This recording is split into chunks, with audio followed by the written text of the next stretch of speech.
നിനക്ക് ഉമ്മയാവണമെന്ന് ആഗ്രഹമുണ്ടോ? നിനക്ക് പറ്റും.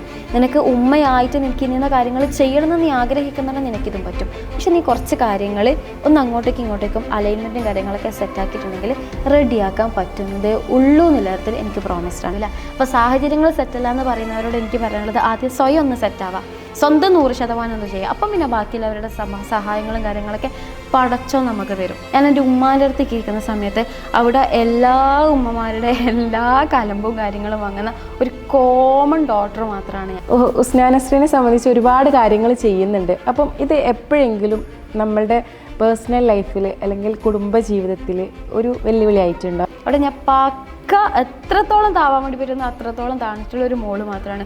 ഞാൻ ഗർഭിണിയായിട്ടിരിക്കുന്ന സമയത്ത് പോലും എൻ്റെ ഇമോഷൻസ് ക്യാച്ച് ചെയ്യാൻ വേണ്ടിയിട്ട് എൻ്റെ ഉള്ളിലുള്ള കുട്ടിക്ക് പറ്റുന്നുണ്ടെങ്കിൽ ഏത് സമയത്തും എൻ്റെ ഇമോഷൻസ് കറക്റ്റ് ക്യാച്ച് ചെയ്യാൻ എൻ്റെ കുട്ടിക്ക് പറ്റുന്നുണ്ട്. എനിക്കൊരു നല്ല ലീഡറായിട്ട് അറിയണമെന്നുള്ളത് എനിക്ക് ആഗ്രഹമാണ്. ഈ നെവർ ഗീവ് അപ്പ് എന്ന് പറയുമ്പോൾ ഞാനെന്തോ ഭയങ്കര സംഭവമാണ്, ഞാൻ അങ്ങനത്തും ആ സാധനമല്ല.